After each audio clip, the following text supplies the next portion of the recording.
Hey everybody, there's one thing that I've always wanted to try that I never have, and that is Wagyu beef, some version of it, right? And I came across some Wagyu beef hamburgers at our local store, and I was like, you know what? Let's see how it goes, right? The humble hamburger. Maybe one day I'll fork out the money and get a Wagyu brisket, maybe.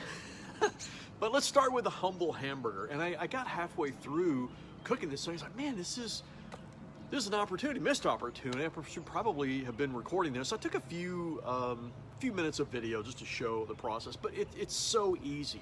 And you can see I've got my poor grill covered. It's been raining here in Northern California all week, but I had to make a burger. I was itching for one, and I think you're gonna like this. It's not the best burger I've made, and maybe one day I'll make a video on that. I call it my ding dang damn good hamburger, and it's a process, but I tell you, it's all worth it. But this Wagyu burger that I made was still really good. Okay, and so here's the process, and this thing, I don't know, it's probably about that big around, and it was an inch thick, and there were two of them. So what I did, and I pan fried them because it was raining, and I didn't really do anything to these. Okay, I wanted to taste the flavor of the meat. I didn't want to put a bunch of rubs and all that, so I just put salt and pepper. Just a little kosher salt, sprinkle on top, pepper on both sides, and I pan fried it. And I put the cast iron skillet on medium high, whatever temperature that is. And I let the cast iron skillet get really hot, and then I poured some avocado oil in there, because avocado oil has a very, very high smoke temperature or flash point or whatever you want to call it. Much higher than olive oil. I think olive oil is like 375 degrees, and avocado oil is 50 or 60 degrees higher than that. So the reason that's important is because since you're pan frying, you don't want to fill up your house with a bunch of smoke. And toward the end of my pan fry, I like to put just a little bit of butter on top of that and let it melt down. It's a trick the restaurants use to make their steaks look better, but I just like the flavor.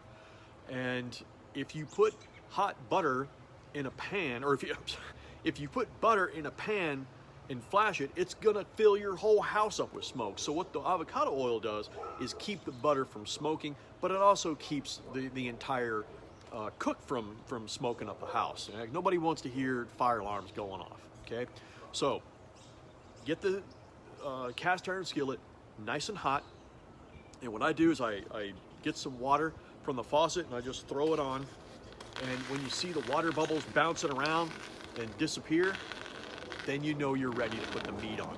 Okay, so 4 minutes each side, done. That's all you got to do. Down and dirty, 4 minutes each side. I still took my temperature probe, and I got an internal temperature of 135. I like mine medium, maybe a little less than that. So I always pull any meat that I'm cooking, I always pull off at 135, because it's still going to go up a few degrees to hit that 140 as it rests. Okay, but if you want yours cooked a little longer, I probably wouldn't go any more than 145 internal on something like these, because then you just lose the flavor. Okay, so I could not end this video without a money shot. This was incredibly easy to do. You get the burger here.